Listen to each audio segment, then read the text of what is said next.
உறவுகள் அனைவருக்கும் வணக்கம். அதாவது இந்த காணொளி எதுக்குன்னு பார்த்தீங்கன்னா, இன்று சட்டசபை தேர்தலுக்கான ஓட்டு நடைபெற இருக்குது. இதில் நம்ம யாருக்கு ஓட்டு போடணுங்கிறதுல நம்ம மக்கள் தெளிவாக இருக்கணும். அதாவது நாடார் சமுதாய மக்கள் தெளிவாக இருக்கணும். இது வரைக்கும் பல அரசியல் அமைப்பிலிருந்து எல்லாருமே பேட்டி எடுத்திருப்பாங்க, பேட்டி போட்டிருப்பாங்க. எல்லாமே ஒவ்வொரு கட்சியிலேருந்து ஒவ்வொரு கட்சி சார்பாக பேட்டி போட்டிருப்பாங்க. ஆனால் இந்த காணொளி எதுக்குன்னு பார்த்தீங்கன்னா, சமுதாயத்து சார்பாக யாருக்கு ஓட்டு போடணும், யாருக்கு ஓட்டு போடக்கூடாது அப்படிங்கிறதுல ஜாதி உணர்வு உள்ளவர்கள் தெளிவாக இருக்கணும். அதாவது ஜாதிக்கு எது நல்லது, நம்ம குடும்ப கட்டமைப்புக்கு எது நல்லதுங்கிறத அறிஞ்சு நம்ம ஓட்டு போடணும். அதாவது எதுக்கு ஓட்டு போடக்கூடாது, நாடார் சமுதாய மக்கள் எதுக்கு ஓட்டு போடக்கூடாதுங்கிறது ரொம்ப கவனமாக இருக்கணும். அதில் எதுக்கு ஓட்டு போடாதுங்கிறது என்னுடைய சார்பாக நாடாளுமன்ற சார்பாகவும் ஒரு கருத்து நான் இங்கே நான் சொல்ல இருக்கேன். அதாவது என்னென்னா, இன்றைக்கி திமுக அரசாங்கம் கடந்த 5 வருஷமாக ஆட்சி பண்ணிக்கிட்டு இருக்கு. இதில் நாடார் சமுதாய மக்களுக்கு ஏதாவது நன்மை செஞ்சது உண்டான்னு பார்த்தீங்கன்னா, ஒன்றுமே செஞ்சது கிடையாது. அதாவது நன்மை செய்யலனாலும் பரவாயில்ல, சரி தீமையாவது செய்யாமல் இருக்கணும்னு பார்த்தாச்சுன்னா, நம்ம காமராஜர் ஐயா புகழுக்கு பெரிய களங்கம் உண்டு பண்ணியிருக்கு இந்த திமுக அரசாங்கம். எப்படின்னு பார்த்தீங்கன்னா, முக்தார். அதாவது இந்த முக்தார் நம்ம காமராஜர் ஐயா இது வரைக்கும் யாருமே இவ்வளோத்துக்குள்ளே கேவலமாக பேசினது கிடையாது. இவன் ரொம்ப கேவலமாக பேசினான். அதாவது கள்ள நோட்டு அடித்தார். அதாவது ஜி.கே. நாயுடுங்கிறவர் கையில் கள்ள நோட்டு அடித்தார். ஆனால் காமராஜர் ஐயா தான் என்னமோ இதுக்கு பின்னாடி இருந்து எல்லாமே பண்ணி காமராஜர் ஐயா தான் கள்ள நோட்டு அடிச்சுங்கிறது போல் ஒரு தப்பான கருத்தை பேசியிருந்தான் காமராஜர் ஐயாவை. அது போக நிறைய அவருடைய பாடி லாங்குவேஜ்னால் பார்த்தீங்கன்னா ரொம்ப கேவலமாக காமராஜர் ஐயாவை பேசியிருப்பான். ஸோ ஆனால் இந்த முக்தார் மேலே ஒரு எஃப்ஐஆர் பதிவோ எவ்வளோ மக்கள் போராட்டம் பண்ணாங்க, நாடார் சமுதாய மக்கள் எல்லா அமைப்பிலிருந்து போராட்டம் பண்ணாங்க. ஆனால் இந்த திமுக அரசாங்கம் கண்டுக்கவே இல்லை. அதாவது என்ன இதுக்கு அர்த்தம்னா, நான் ரொம்ப கேவலமாக நினச்சிட்டாங்க. அதாவது நாடார் ஓட்டு போட்டால் என்ன போராட்டா என்ன, உங்களுடைய ஓட்டு எங்களுக்கு ஒரு பெரிய விஷயம் இல்லைங்கிறது போலயே இந்த முக்தாரை இந்த திமுக அரசாங்கம் கண்டுக்கவே இல்லை.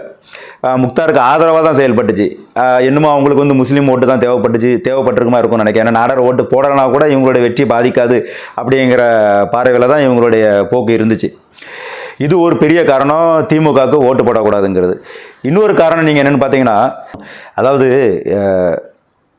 இரண்டாவது என்ன அநியாயம் பண்ணியிருக்கு அப்படின்னு நீங்கள் பார்த்தீங்கன்னா, பெரிய உலக இன்டர்நேஷ்னல் லெவலில் போதைப் பொருள் கடத்திக்கிட்டு இருந்தவன் திமுக கட்சியில் ஒருத்தன்.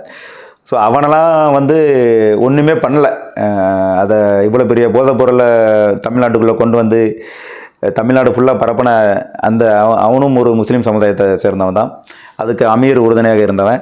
ஸோ இப்படி இவங்கெல்லாம் ஒரு பெரிய லெவலில் கஞ்சா இப்படி பெரிய பெரிய போதைப் பொருள்லாம் தமிழ்நாட்டில் கொண்டு அசால்ட்டாக பண்ணிகிட்டு இருந்தாங்க.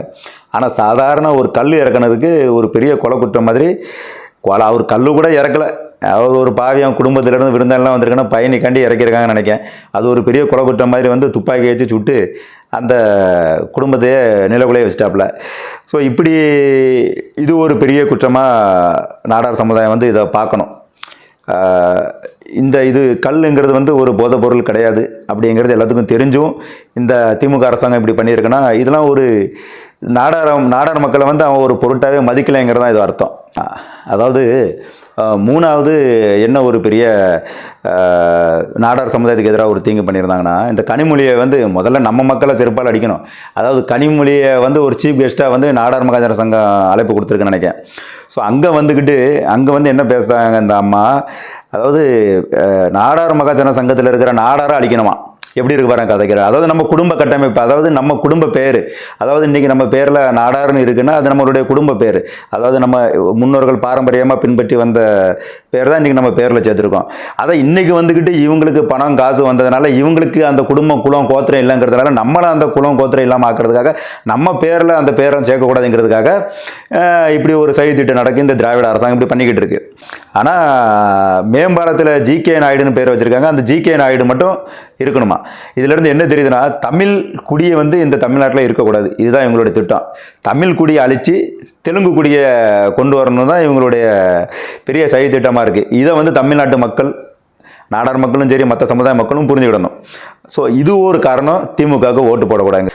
நாலாவது என்னென்னு பார்த்தீங்கன்னா, இந்த உதயநிதி சனாதனத்தை ஒழிக்கணும் அப்படிங்க. அந்த சனாதனத்தை கொசுவை போல் அடித்து ஒழிக்கணும் அப்படிங்கிறது போல் சொல்லுதான். சனாதானம்னா என்ன? சனாதானத்தை ஒழிக்கணும் அப்படின்னா இந்தியாவுடைய கலாச்சாரத்தை ஒழிக்கணும்னு அர்த்தம். இப்போ இந்தியாவோட கலாச்சாரத்தை ஒழிச்சிட்டு இவர் முஸ்லீம் கலாச்சாரத்தை, முஸ்லீம் மதத்தை பெருசாக்கி இது முஸ்லீம் நாடாக ஆக்கலான்னு இவருடைய திட்டமாக என்னன்னு தெரியல.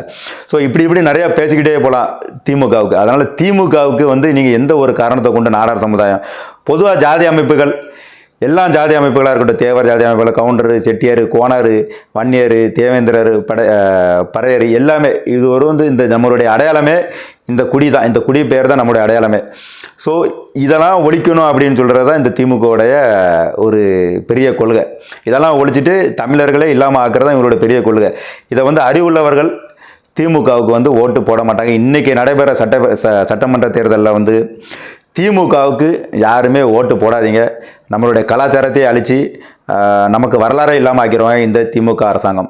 ஸோ அதனால் திமுக அல்லாத இன்றைக்கி எந்த கட்சி வேணாலும், ஒரு டிவிகேக்கு போடுங்க, நாம் தமிழருக்கு போடுங்க, ஏடிஎம்கே போடுங்க, பிஜேபிக்கு போடுங்க, இவங்களுக்கு யார் வேணாலும் போடுங்க. இவங்க வந்து நம்ம கலாச்சாரத்தை ஒழிக்கிறத பற்றி எப்போவுமே பேசியிருக்க மாட்டாங்க. ஸோ அதனால் இவங்களுக்கு வந்து நீங்கள் ஓட்டு போடலாம். இவங்களுக்கு ஓட்டு போட்டாச்சுன்னா நம்ம நாடு முஸ்லீம் கண்ட்ரியாக மாறாது, முஸ்லீம் தேசமாக மாறாது. இது இந்து தேசமாக தான் இருக்கும். இது இந்து தேசம்தான். நன்றி.